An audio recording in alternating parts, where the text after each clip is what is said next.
sure if I could remind people to mute your cell phones so they don't ring in the middle of the talk. That would be great. I'll do it. I'm doing it right now. Thank you, Leif.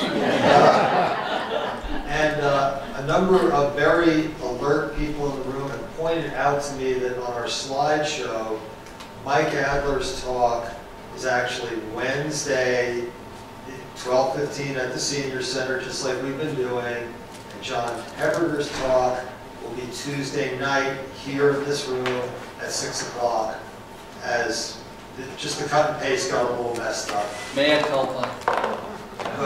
And also the September 4th talk is also shown at 12:15 and it's actually 6 p.m. Right. So Hepperger grabbed the wrong thing and didn't change it all. It will be corrected very The soon. next So yes, time around. there's the only scheduling change is venue, not time.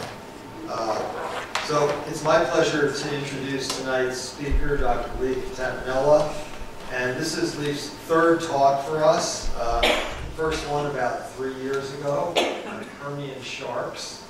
The second one on the Alamo impact event, which our member BJ has been investigating diligently. Leif has a Bachelor of Science degree from the University of Waterloo in biology. He then switched to geology, got his master's from Laurentian, and his PhD from the University of Utah.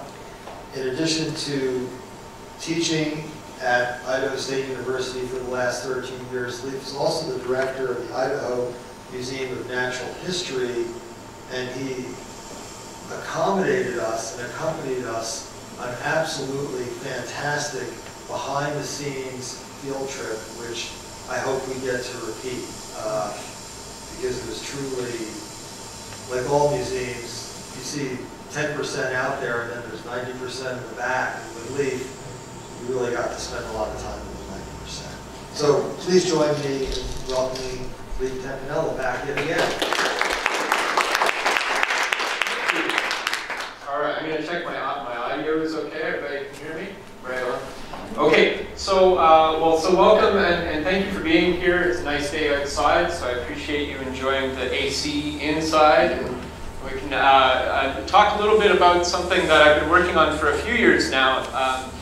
And this is a new course. So this is an unusual talk for me. I'm used to giving science talks where you have a research question, a research problem, and the talk is usually pretty laid out. You have the problem, you tell the people what the problem is, why you care about the problem, what you did to solve the problem. Here's the gee whiz story I'm going to tell you about the history of the world, and then we end, right? And this is a different kind of talk because the problem really is a problem that only an academic would ever have. I have to teach courses, and occasionally you come up with a real-world problem that needs a new solution, a new type of course to deal with a new type of student and a new type of a goal that the school wants you to teach to. And so that's the nature of today's story, is talking about that. And I've now taught this course. I call it Real Monsters. I've taught this course starting in fall of 2016. I teach it twice a year, so I've done this 4 times now, and I'm about to start my 5th version of it in a couple weeks, because our semester starts very soon. So I'm going to walk you through what I think the big idea is here with this whole Real Monsters stuff. Everything starts with a need, right? And so the need in my case, the challenge, I suppose, was this notion that the Idaho State Board of Education changed its general education requirements for all bachelor students in the state of Idaho. So whether you're at Boise State or Idaho State University or University of Idaho up in the north, we all have to abide by the same general education rules. And one of the things that they added 4 years ago was this new objective called critical thinking, which is kind of a laugh, because wouldn't you think a university is doing that already? But what I kind of like about this is it requires you to think about teaching critical thinking, not just assuming that you're doing it, right? And so a number of courses that were already on the books for other things, like philosophy courses or I think even theater, took took their course and jammed it into the critical thinking spot. But surprisingly to me, there were no science courses, courses taught by science departments that fit into the critical thinking objective, which is, again, a bizarre thing to me. And I figured, oh, there's a niche. All right, so the State Board of Education came up with this sort of need from me, and so I came calling. But there's an aside to this, of course. I think it's become even more clear in the last 3 years, since 2015, when this happened, that the notion that we're in an information age and anybody can acquire knowledge and information at any time, in any format, just on that little phone that's in your pocket. And the people I work with on a day-to-day basis are 20 years old or younger, right? That's mostly my crowd. And people that are 20 years old and younger expect to find trivial knowledge anywhere. They don't care about trivial knowledge because it's on their phone. What they want, what they need, I would argue, is how to process that information in a new information age. This is something an old-timer like me would never have thought of, but they need it, right? The other thing that's become grossly apparent in the last year is this notion of fake news, of corrupt information passed off as legitimate. And that's always been around, that's nothing new. Maybe it's been given a phrase, but that becomes even more important in understanding understanding a process by which we think about what we think about. That's really important.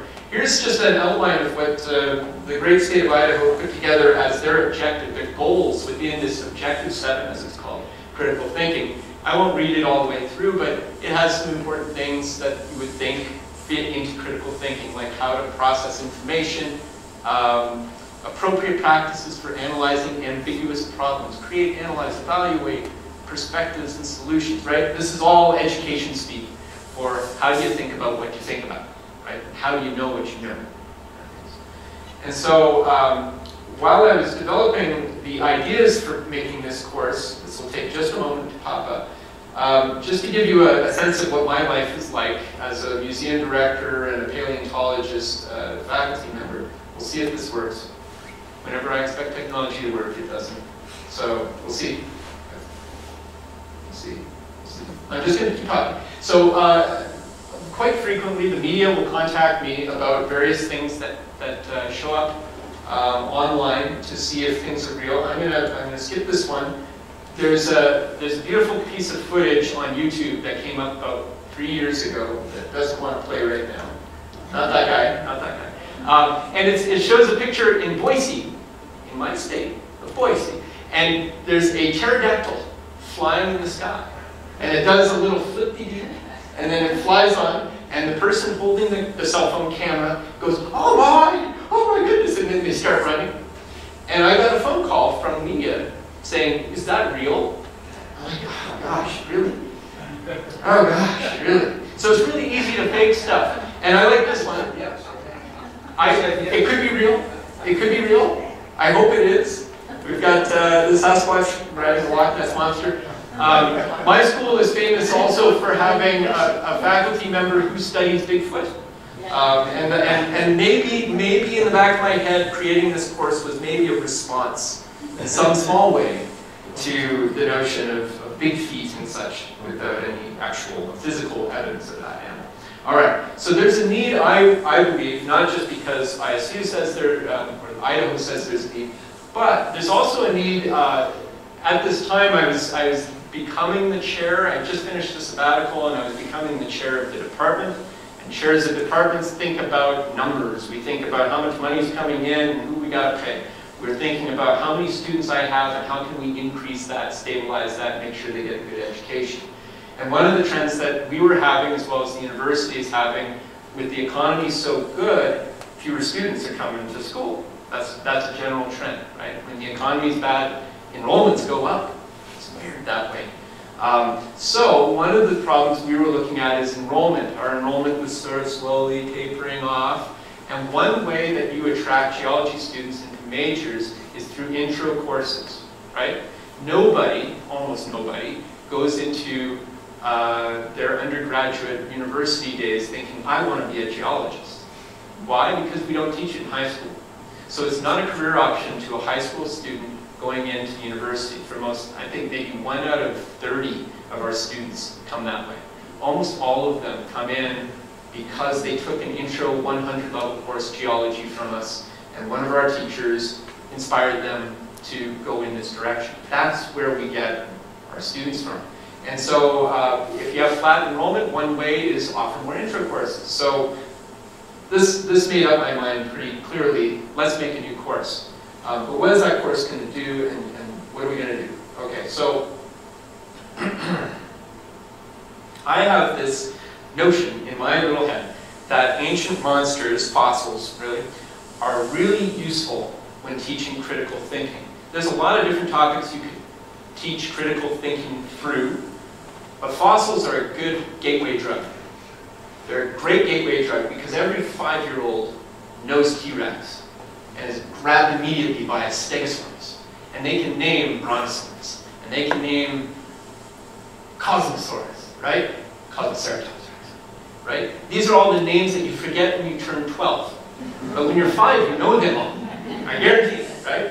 My 11-year-old still probably remembers a few of them because he's related to me. Okay, that's the bane of his existence, I'm sure. Okay, so ancient monsters are useful. It's the gateway drug to learning how to think, because fundamentally there's an interest factor there. And I think, and I've demonstrated the last 4 years, that even 20-year-olds find them fascinating. We'll talk about why in a minute. There's a monster fascination. Kids of all ages, adults of all ages, are fascinated by monsters for some very real reasons.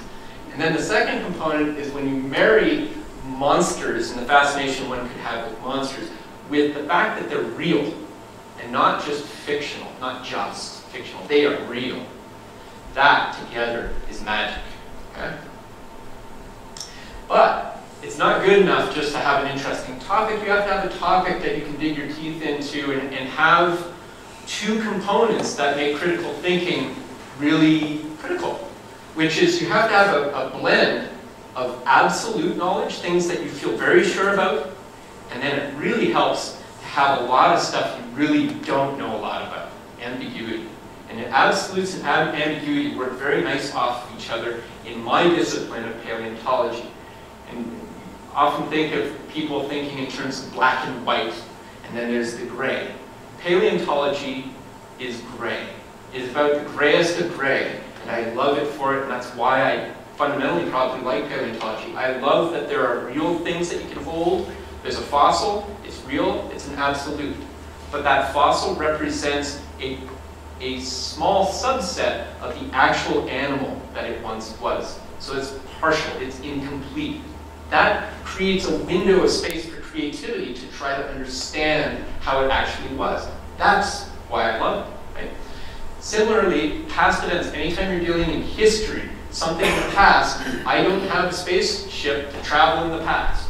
So I can't observe something firsthand that happened in the past before I was alive. And so therefore, paleontology it exists outside of direct observation. And that's tantalizing. It's full of ambiguity. And you might think that that's a bad thing, right? How could you ever know anything then, right? My engineer friends would say, paleontology is not for them. But I'm not an engineer. Okay, the last thing that makes fossils kind of useful for this in discussing critical thinking with students, it's very neutral.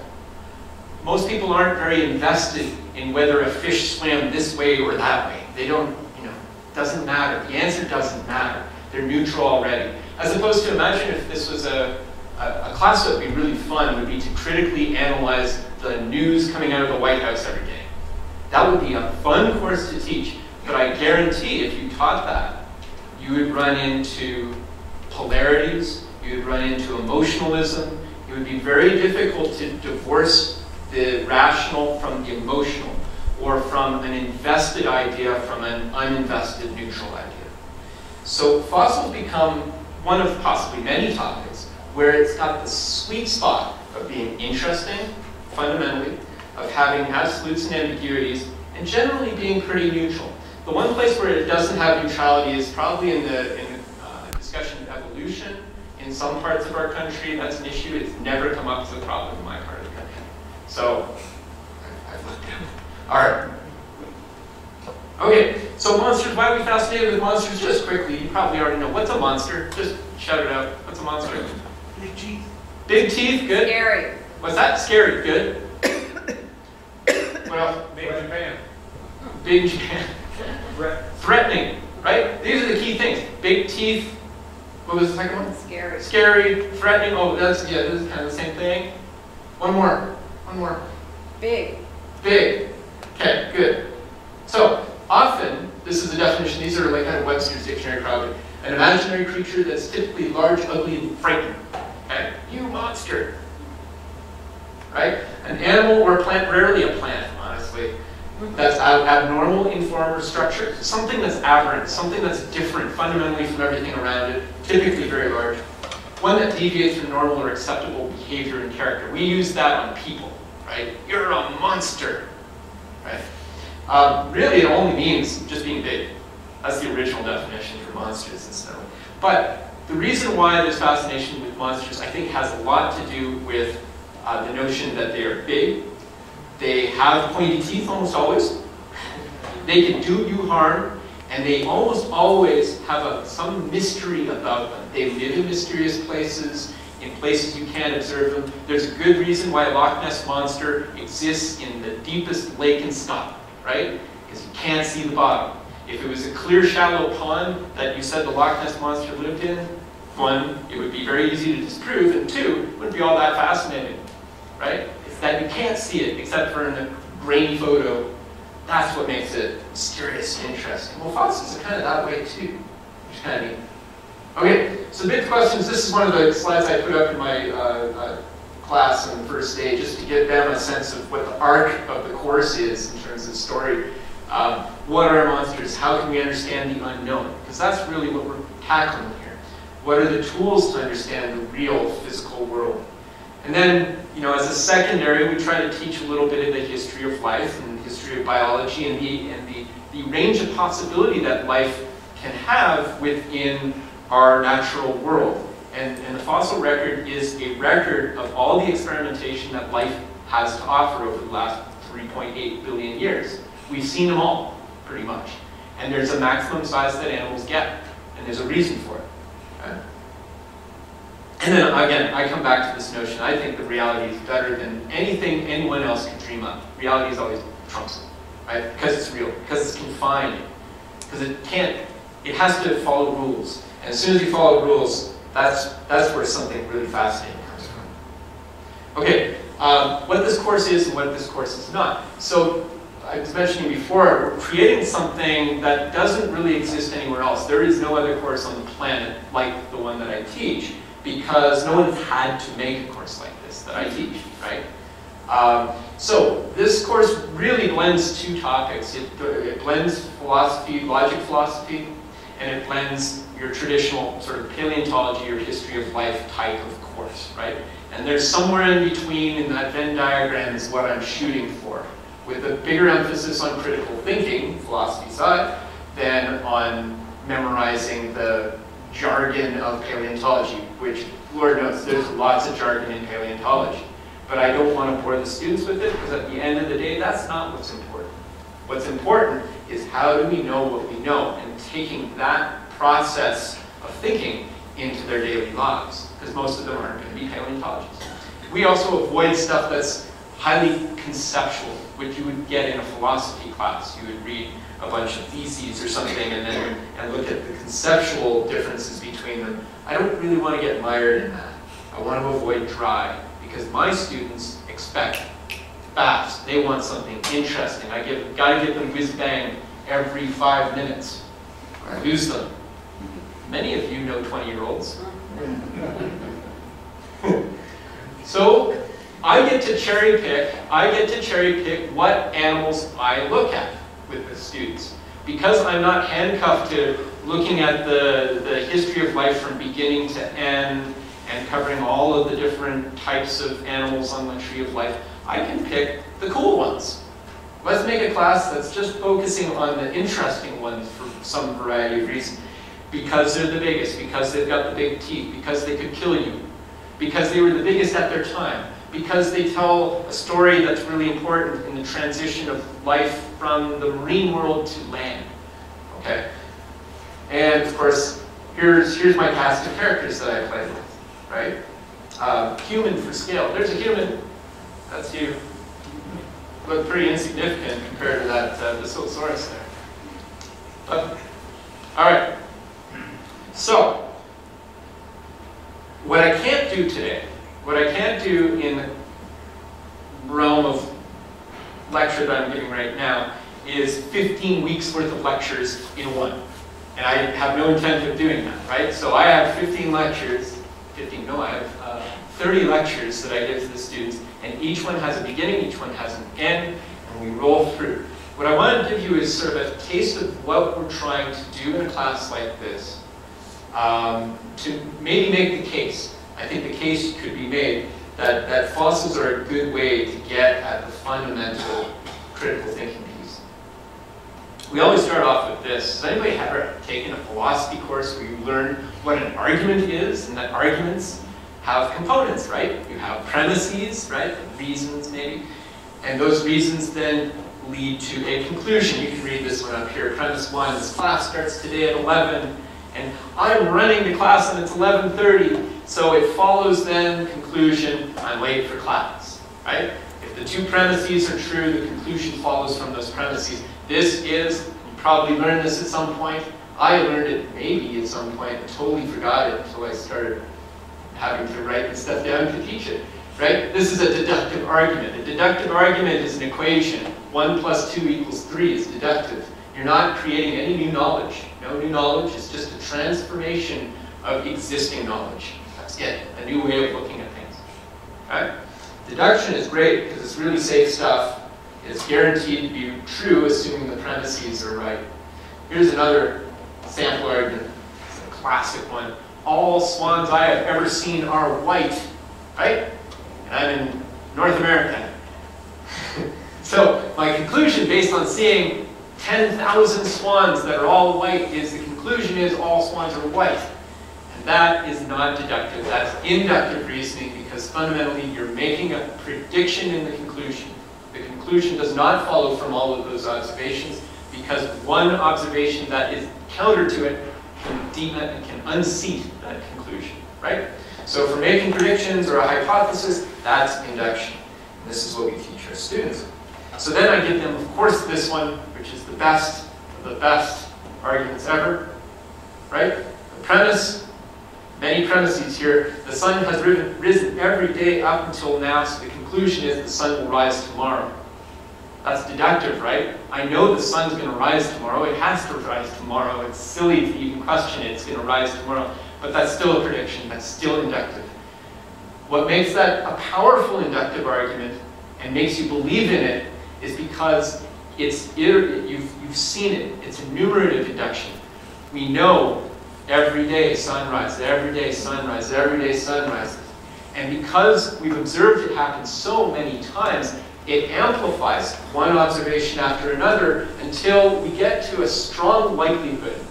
That's the best we can say, a strong likelihood that tomorrow the sun's going to rise. But there's no guarantee, based on this set of argument, that that conclusion is true, right? This is the nature of induction. Induction is wonderful because we can create new knowledge. You can only create new knowledge through induction, but it's dangerous because you could be wrong. So here's the example, of course, if I went to Australia, as I did, I found out that, oh, crud, there's swans there that are black.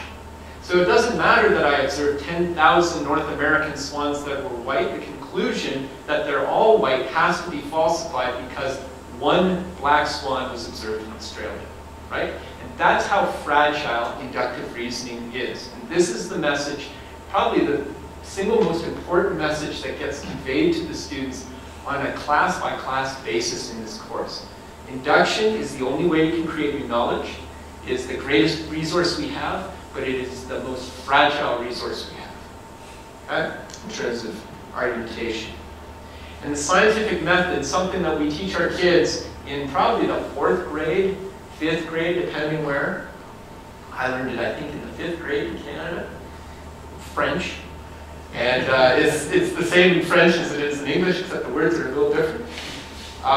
You make an observation, you make a hypothesis about how that observation explains a phenomenon or something. You come up with a test, you run an analysis or something, you have an analysis, and then which creates a new observation, and then you can test whether your idea, your hypothesis was right, and then you repeat. And what they don't tell you, or it certainly didn't tell me as a kid, and has never been described in my experience in the education system, is how deduction and induction work in that system, and why the scientific method is powerful.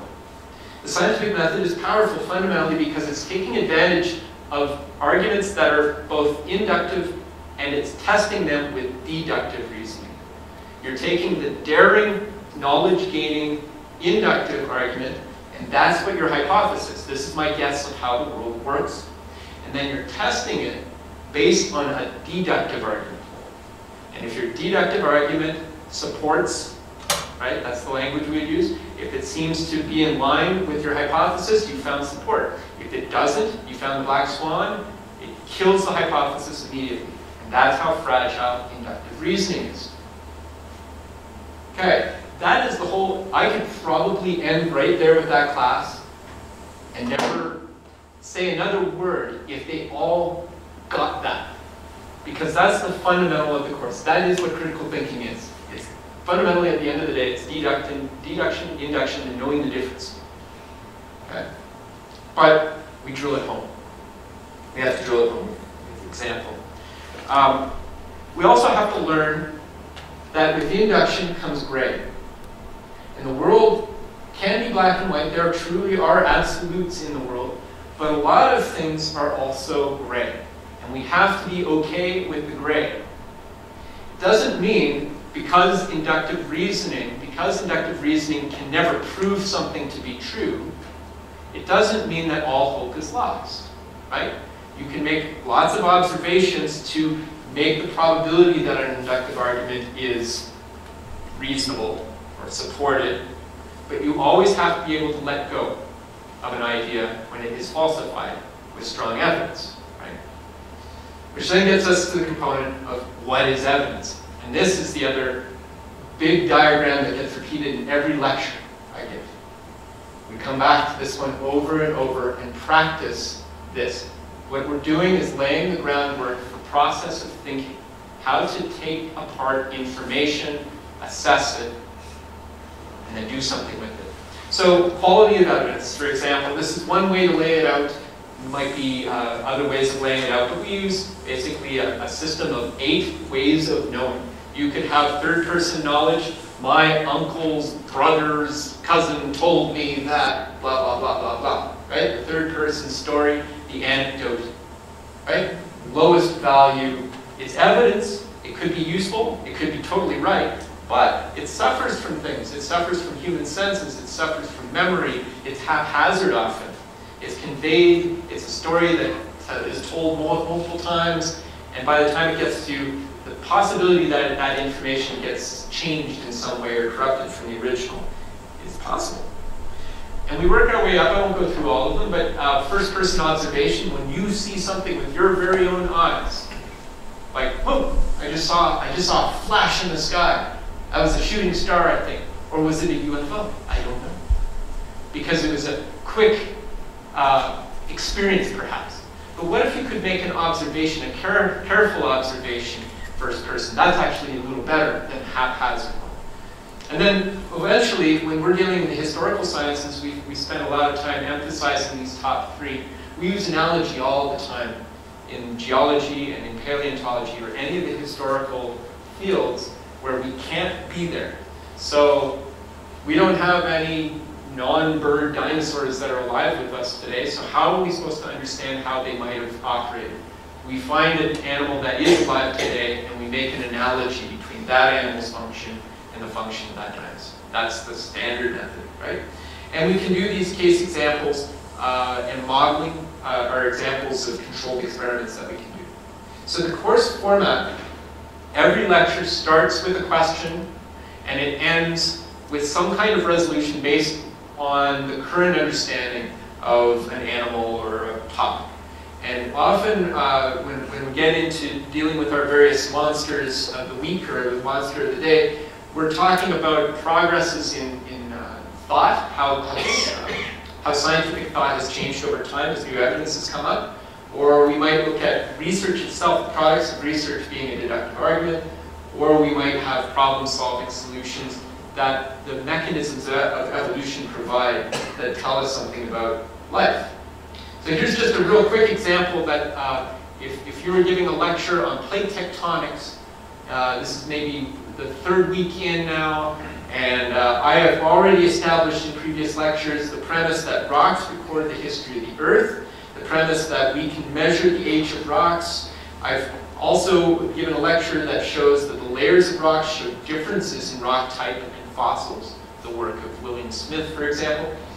And from those three premises, deductively, by the end of the lecture, I'm going to show you that the Earth changes over time, that these follow, that this is a deductive series that ultimately gets you to that end point. And it's all thanks to this guy, Hutton, you probably have heard of. Okay, what I want to do is run through a few examples of some monsters that we deal with. Like I said, there's probably 20 or so different monsters that we deal with, and we've changed them up over the years that we've done this because we can. It's so liberating to be able to choose, pick and choose who you want to work with based on what's fresh, what you think the students might be interested in, and so forth.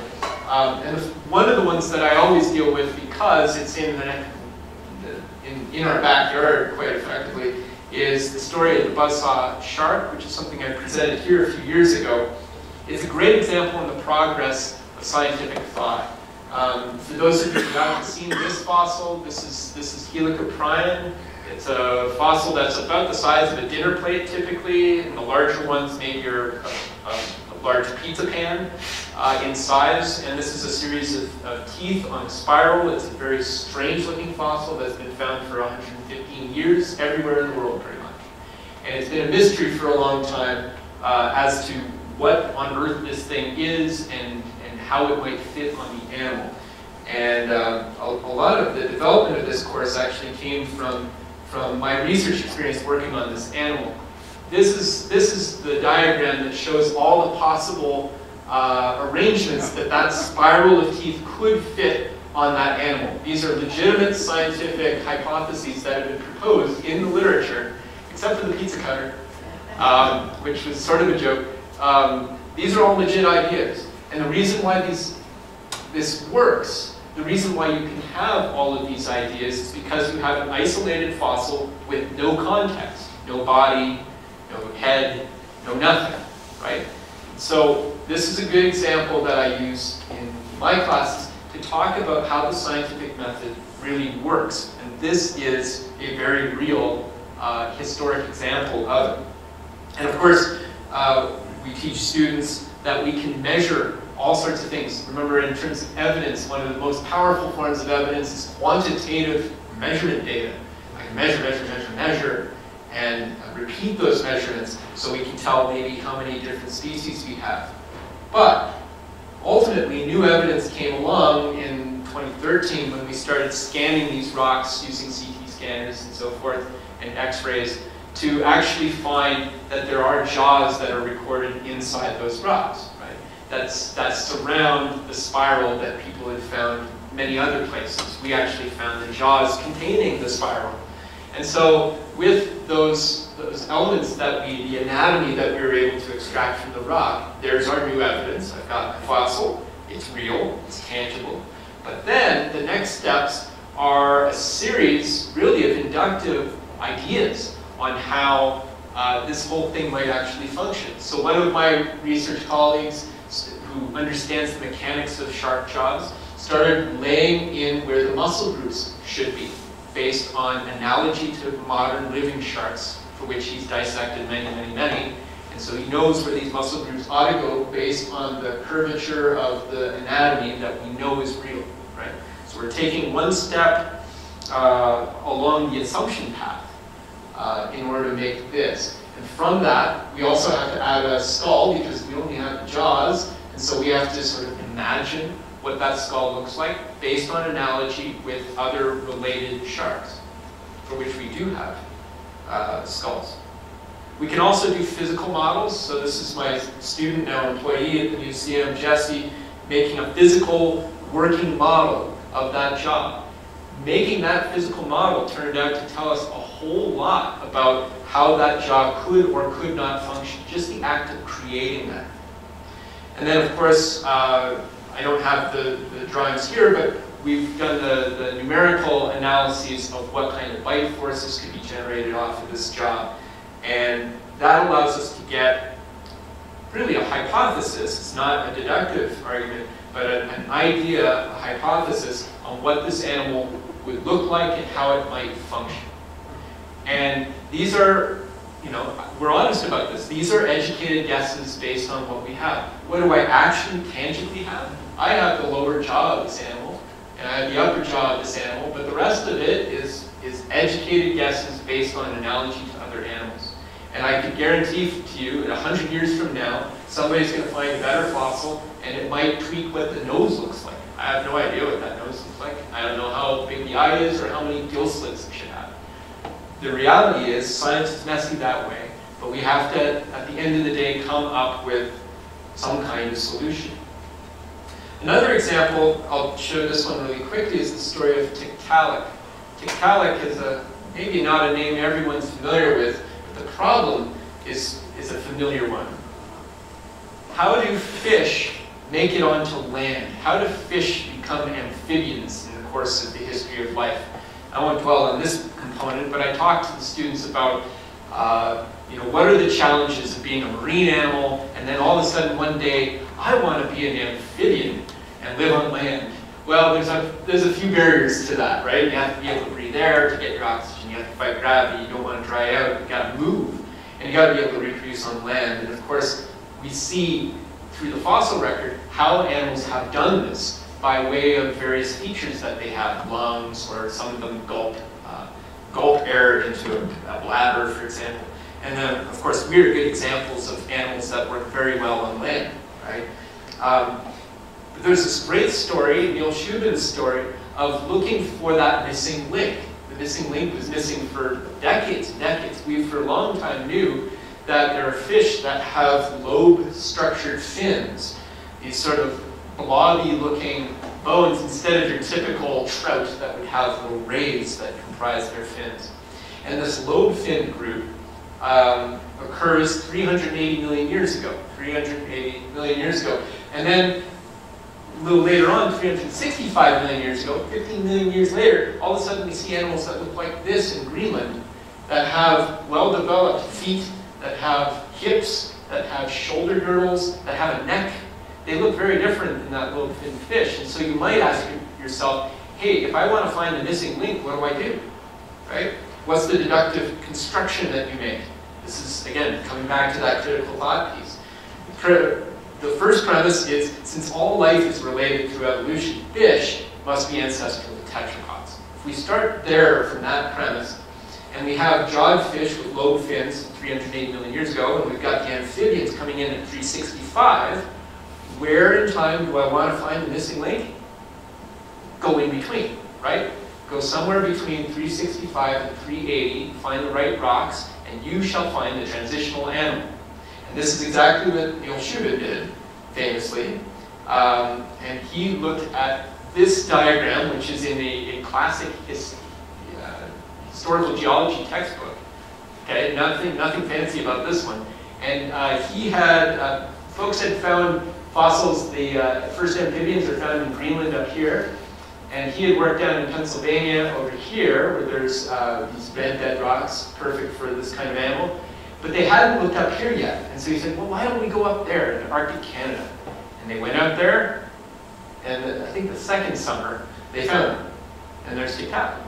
This is the animal. So we got to scan this one. This is the scan of the real thing that was in Philadelphia. Now it's moved back to Arctic Canada, where it's home, back home. And this is the first animal to have one of these. You have one of these. This is a hip. It has a hip with a socket, perfect for a femur to plug into. They never found the femur, but they have the socket in a hip. They also have the shoulder girdle, which looks like this, and it's got a hand.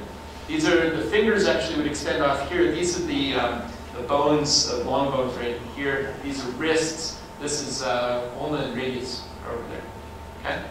Massive, beautiful, right? So there's an example, really briefly, of how the research process, of how a researcher figures out where to go find fossils based on what he or she already knows, and using deductive reasoning to get to a new discovery, right? And here's, of course, our lungfish at the, or lobefin fish at the top, our amphibian down here, and there's tiktaalik in the middle, which is a hybrid or a mosaic of traits that we see that are fishy and amphibian, all in the same animal. It's the first animal to have a neck. That turns out to be kind of a key thing. All right, it could do push-ups. That's about it. Okay, I'm trying to go through these quickly. All right, so another flavor of things that we do this with T-Rex as an example, but I want to show you the one for sauropods. The story with sauropods are the long neck, long tail dinosaurs, right? Classic long neck, long tail dinosaurs. They are the largest representatives of the largest animals ever to live on land, right? They represent the biggest of the big. This is the biggest kind of monster you can have, even though they were gentle giants, they were herbivores.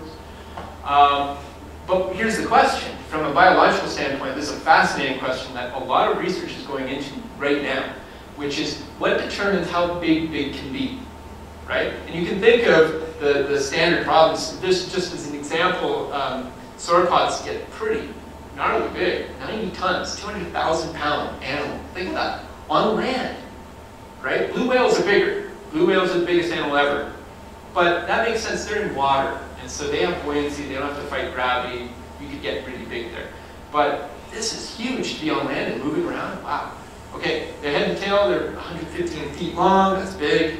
Large. Okay, and there are many of them, they're very successful. The earliest drawings of these things helped imagine what these animals would be like. It's actually artists that had probably the largest role in trying to understand sauropods early on. This is a very famous paleo fossil artist by the name of Charles Knight, around the turn of the century. And he envisioned them in water, in ponds, because same notion with the blue whale. If you want to support a big, massive animal, put them in water, and maybe that would allow for some buoyancy of that animal, right? And so he always drew his sort of lumbering, oafish-looking sauropods walking around near water. And then this fellow, Burian, mid-century, went the full gamut, right? And just put them in water, and it turns out that they're breathing holes on the top of their heads. And so maybe that's like a snorkel, and so this animal would just reside in water, be totally supported.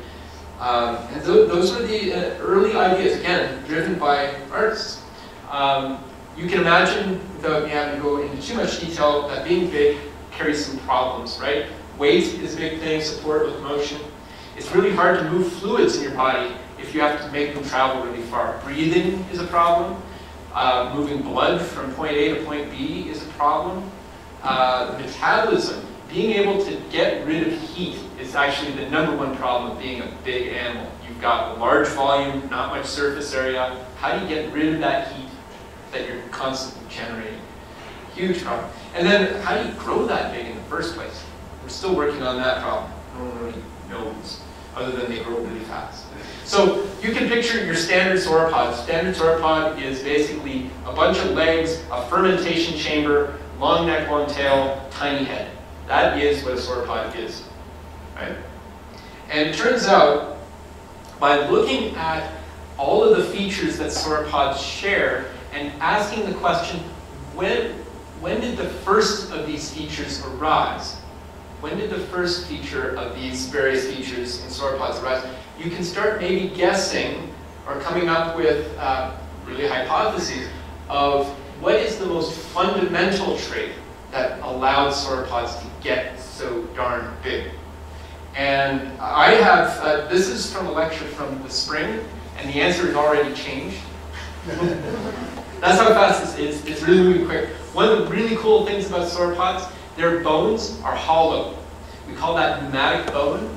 They have pneumatic bones. So just like birds, just like T-Rex, who are related very closely, sauropods have huge cavities in their bone. I don't know if you can see, this is one of the vertebrae. The vertebrae are really open structured.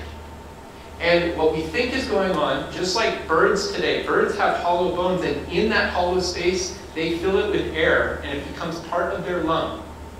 So a bird's lung is not just a bunch of like your lungs tissue, it's actually also a hard lung of open spaces that are all connected in the bones of its body. Sauropods had this too, so did T-Rex. Very cool. And it turns out, I just learned this like literally last month at a conference in Paris, that pneumaticity is the very first thing that are found in the earliest sauropods. That turns out to be the hallmark of being a sauropod, is pneumatic bone. Very cool. Okay, why does that matter? Well, it means breathing efficiency is facilitated. That's what it does in birds. Birds are the best breathers we have on the planet today. And this allows them to bat those wings so crazy, right?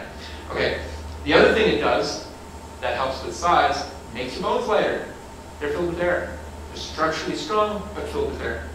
The other thing that sauropods, the classic sauropod, has a long neck, has a long tail. The long tail exists for a counterbalance to the long neck. Why do you have long necks? So that you can stand in one spot and efficiently feed like this, right?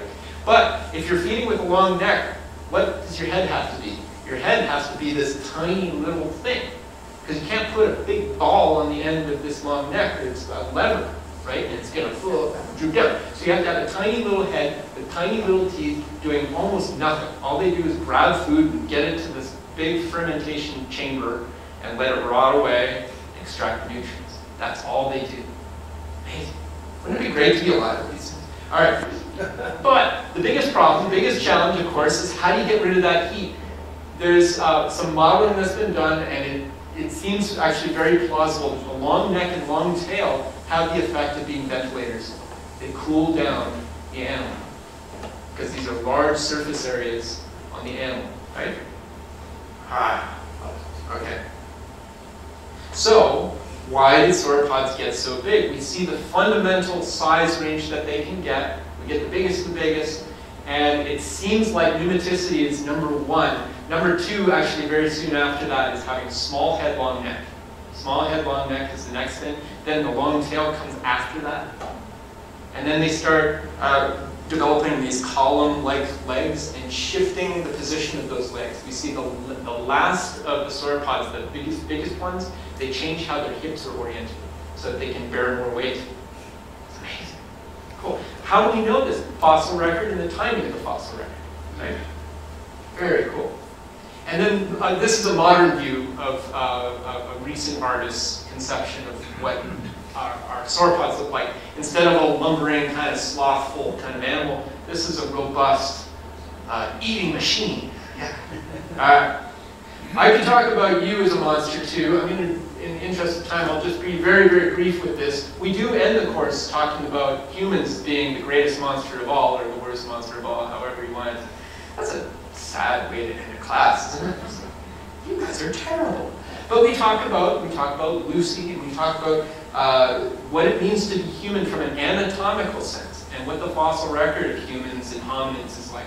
And a big part of being human is having a big noggin, right? You have 1,500 cubic centimeters, 1,500 cubic centimeters of stuff inside here, and that differentiates you from a lot of other animals, right? In fact, even within Homo, we are at the top, us and the animals. So don't make fun of it. I have plenty of time? All right. We'll get there. This is crescendo. But what I love about this topic, I mean, we would talk about humans anyway. I would find a way to get us in there anyway. But it turns out that in the last few years, a brand new species of Homo was discovered. And my good friend and main collaborator is the geologist on this project. So I always have the inside scoop before everyone else does. And so Homo naledi is an animal from South America, South Africa, I should say. It's found in caves. They found 20 individuals in a single cave. It's the largest deposit of hominids anywhere. They're all complete bodies. It's fantastic. And they've got more, I can tell you. They got more coming out. The This is what the animal looks like. This was in National Geographic a few years ago, popularized a little bit. But it's an animal that shares traits. Now, I've already talked to them about Lucy, which is an Australopithecus, which is different than us Homo. And so this is an animal that has hybrid characters between an Australopithecus, Lucy-type animal, and modern humans. It has hands that are actually really long and curved out, kind of like an Australopithecine. Its feet are actually pretty similar to our own. Its head, when you look at it up close, is not like ours at all. The shadow or the outline is a human skull, a Homo sapiens skull, and Homo naledi is much smaller. It's about 1/3 the volume of your head, which puts it actually pretty low down on the scale of other homos, like Homo erectus almost or lower in terms of size. Very interesting. And so there's an interesting story I won't get into too much here about how these animals are all found. There's, like I said, about 20 individuals found in the back end of a collapsed cave. It's really hard to get in there. But my geologist friend looked at the geology of that cave and for a variety of reasons determined that there's no way that water just washed these bodies in. There's no silt. It's all very, very fine material. So it looks as though these were transported in by people. They're carried possibly by members of their own species and dumped for whatever reason. And you can speculate on why. But there they are. They're found in deep, deep, deep in the back of this cave. And at the time when this study came out, of course, they didn't have a good method for dating the material in the cave, how old the bones were. And so they published without the actual date. And it's great for a class like this because I can show this diagram. I love this diagram in, again, this is National Geographic. And it talks about, it's a timeline. Here's your classic kind of timeline with Australopithecus, various species of Australopithecus, Lucy-type animals, and then all of our genus, Homo, coming out here. What you see is that human evolution or hominid evolution is really complicated. It's not one goes into another, goes into another. They're all happening at the same time. And they're around different places geographically. They overlap in time. And every time we find a new fossil, a new piece of evidence, we have to rethink the entire lineage of humans and Australopithecines. Why? Because we don't have a lot of data when it comes to hominids. Hominids are notoriously difficult to preserve because we lived on open plains or out on the forest floor or something along those lines. And those are just notoriously bad places to preserve fossils. And bones just don't last.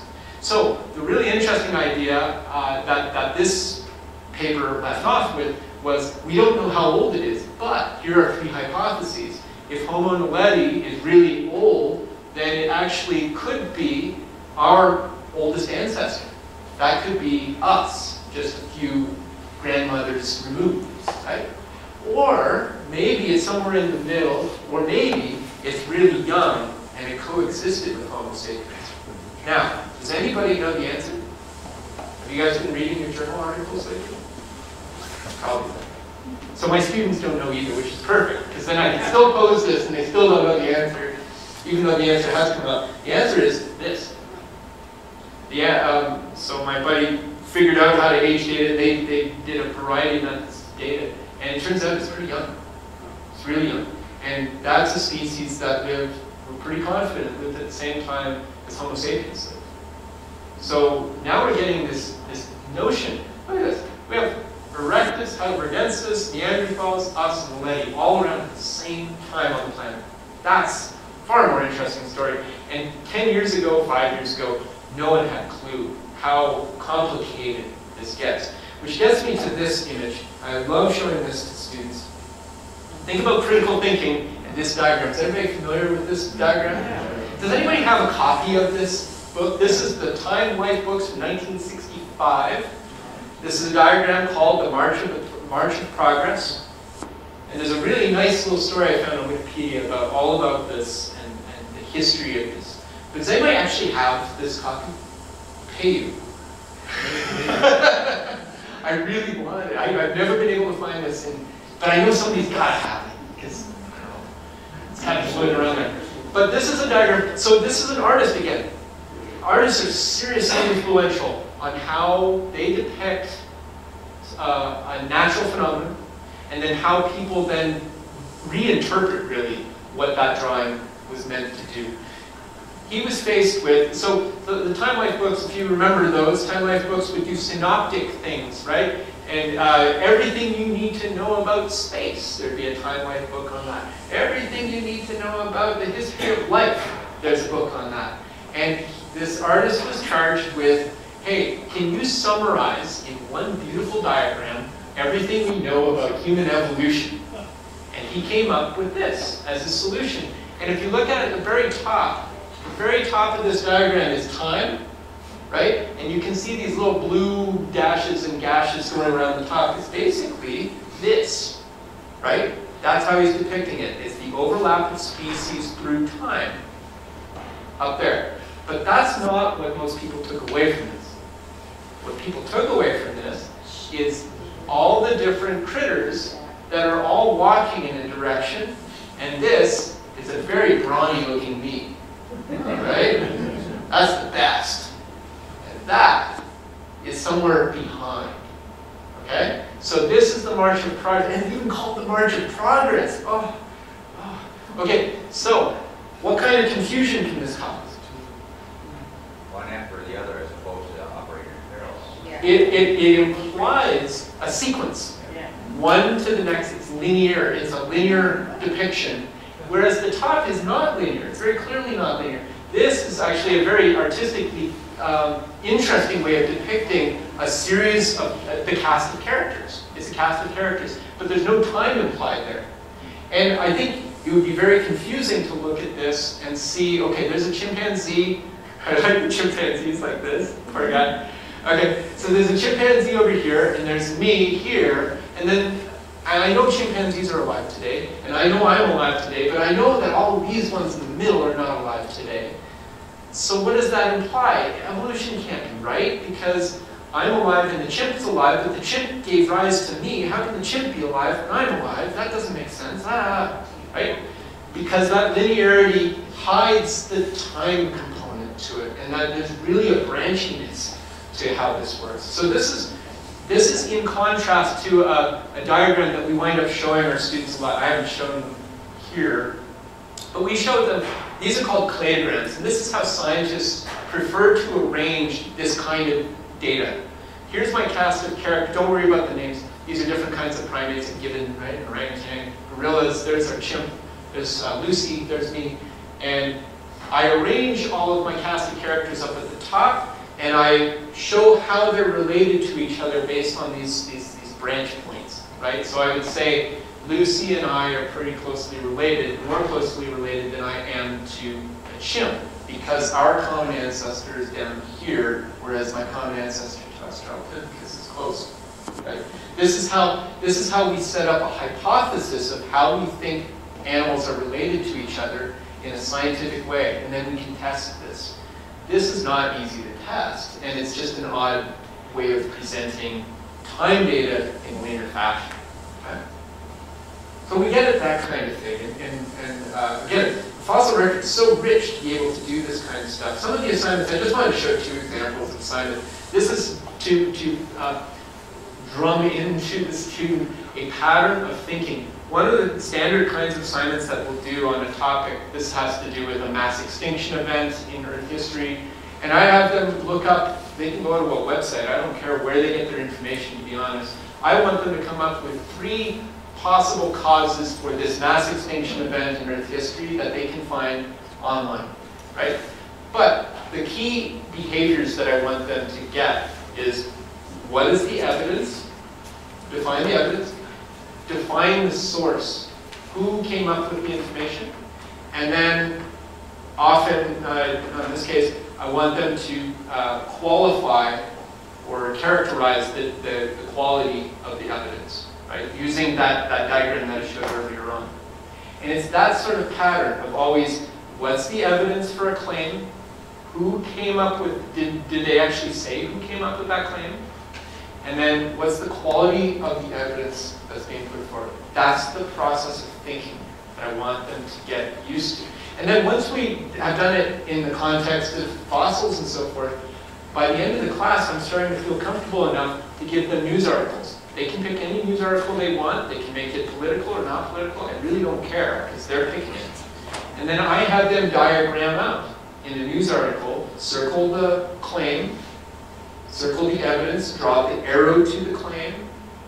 Is it sourced? Is it not sourced? What's the quality? We have a coding system for that. So they get into this behavior of always asking those questions. Where does it come from? What's the quality of the evidence? And so forth. This is a fun assignment that you can do in a class like this. Pick your favorite fictional monster, Godzilla from 1962. Okay? And now go through the thought process of describe that animal, describe Godzilla, how big he was, or whatever, his dimensions, and how he behaved, or how he functioned.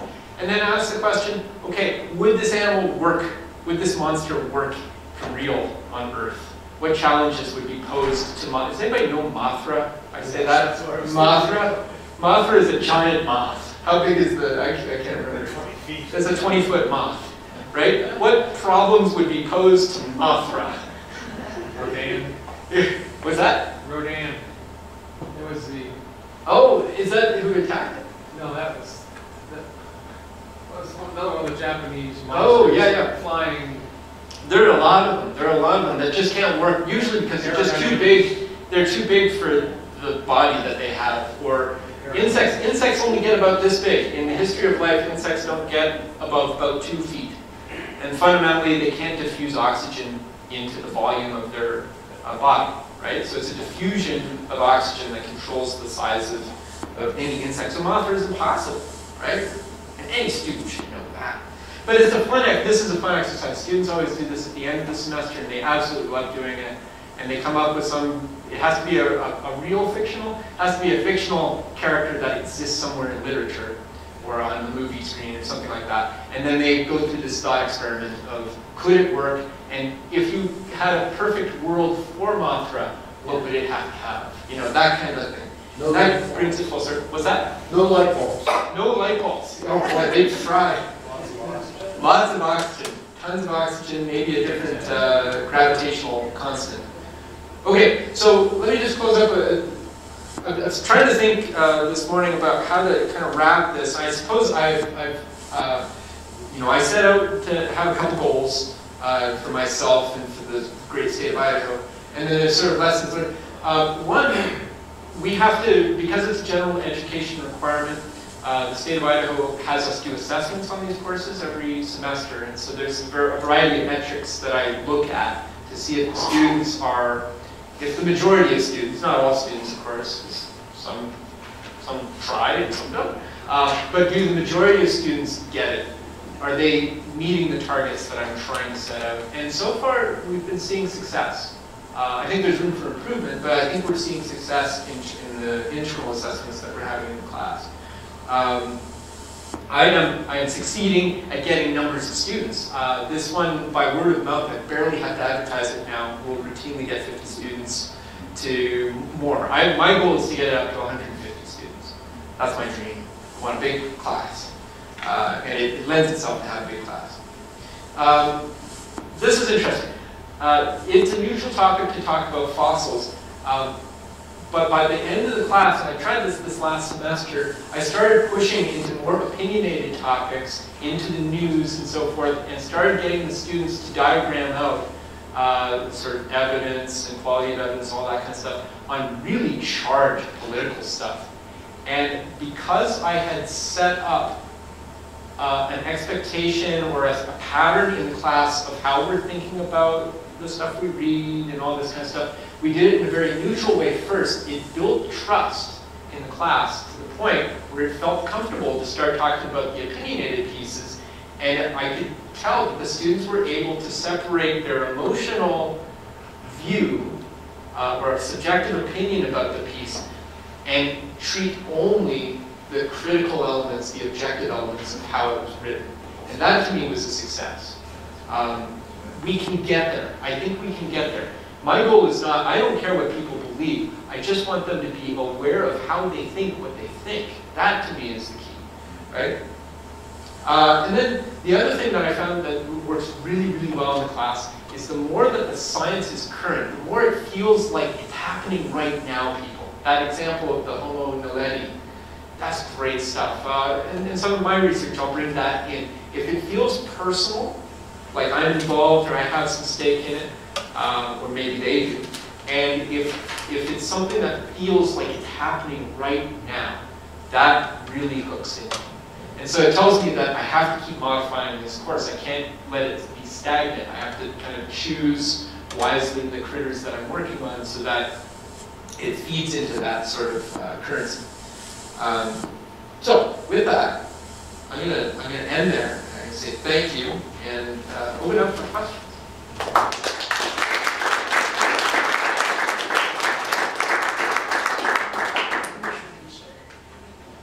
Yes.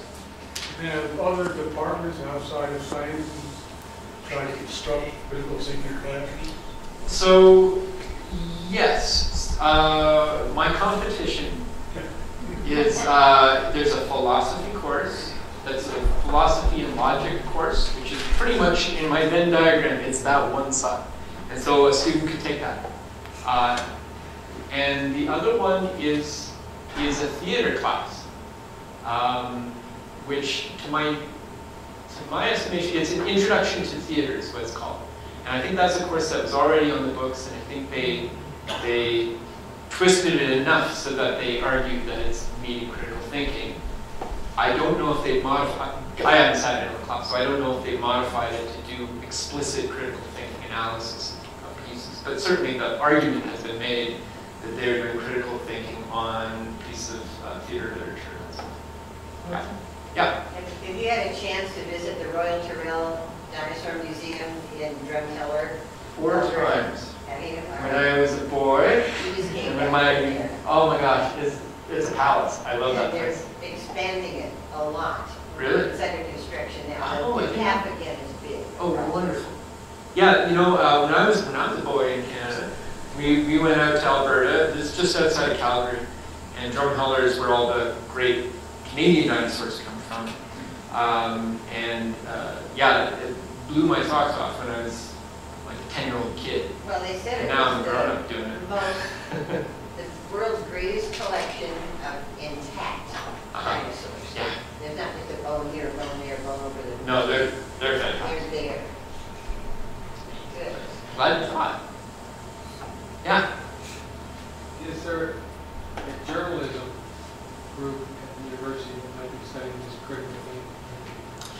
There is, we have a department of, what is it called, mass communication and persuasion, I think is what it's called. And so I'm surprised they don't have a course that fits under critical thinking, because it would be a slam dunk, right? To do it, I think, to do something along those lines. Oh yeah, they should. Which isn't to say they don't have courses that cover that material, they just haven't plugged it into a general education requirement. It might be an advanced level class or something. Yeah. Media literacy, something along those lines. Yeah. So of your 50 students, how many have decided they want to be geologists? Ha! You know, what's my answer? So I don't fully know yet. It might be a little too early to tell. My sense is, I ran some stats on our department, and the other intro classes, your standard physical geology 101 kind of class. And those, on the long average, depending on who's teaching it, run about 2% or 4% of the students in those classes will come in as majors. So that's my hope. So out of 50, I'm looking to get 1 or 2 a semester. So if I can get 4 bodies per year, that would be hitting sort of average, something along those lines. So, and as an aside, I'm not making hard pitches. I'm doing a soft sell. I'm not going up in front of the class saying, and you should be a major. You know, I'm not, if somebody, I suppose, poked me in that direction, I would have that conversation, but I'm not trying to make a hard sell all the time. Yeah? The DNA evidence has shown that we are actually related to some of those things that you have. Since this is a coexisting skeletons? Have they done DNA to see if we Homo sapiens interbred with that particular? They have not. They have not published on the DNA. I can guarantee there's DNA there. I can guarantee that someday in the next 5 to 8 years that will come out. Because Neanderthals have been locked up, so oh yeah, too. Yeah, I think we're interbreeding with them. But so what's interesting about the Naledi group is we don't know how extensive, how geographically spread out they were. They're found kind of basically on the southern tip of South Africa, in the country of South Africa.